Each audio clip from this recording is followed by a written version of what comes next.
we talked where it came from, because I love this recent segment that you just did on your podcast with Randy, but it was really, and I feel like it puts a bow on this episode, because I feel like if you're stepping into that and you are going towards your mission and you are all in, you are absolutely going to have critics. You're going Yes. to have people who are going Yep. to push back on that.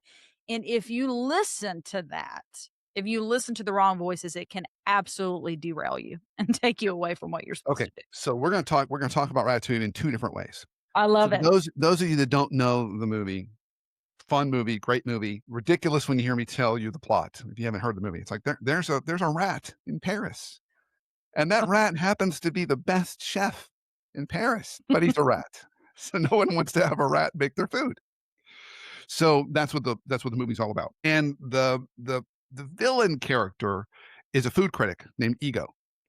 And so he goes into these restaurants and he just tears them up, just writes these scathing reviews, right? And so the whole movie kind of moves to this point where Ego is going to come in and review the restaurant. And there's a great moment at the very end of the movie. I think it's the best part of the movie. It's this monologue that Ego does. He's sitting in his desk after he's had this amazing meal, like it was like it brought back memories of his childhood. And he realizes this rat's cooked the meal and he's trying to wrestle with this in his mind. He's back at his office and he talks about how writing, being a food critic is fun because you just tear up other people's work. And he said, but sometimes you have to learn how to embrace the new and you've got to be able to kind of encourage that. So there's a couple things in there that can remind us. One, don't be a critic. So that's a good fundamental thing for us as managers and leaders. Don't be a critic. Be a coach, not a critic. So we're not going to tear up other people's work. Tearing up other people's work is really all about us. Okay, it's about us trying to look good.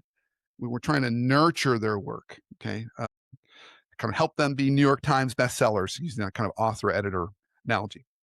But the second, to your point, Whitney, is you've got to have you have to have boundaries, but you also have to have other things. So in addition to my Venn diagram before, there are four really, really rare jewels in life that we want to have. And they are we've talked about purpose, courage to take that first step.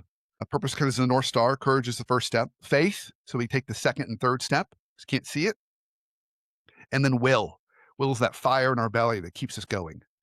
So you have to have all four of those things if you want to do something really big and different in the world.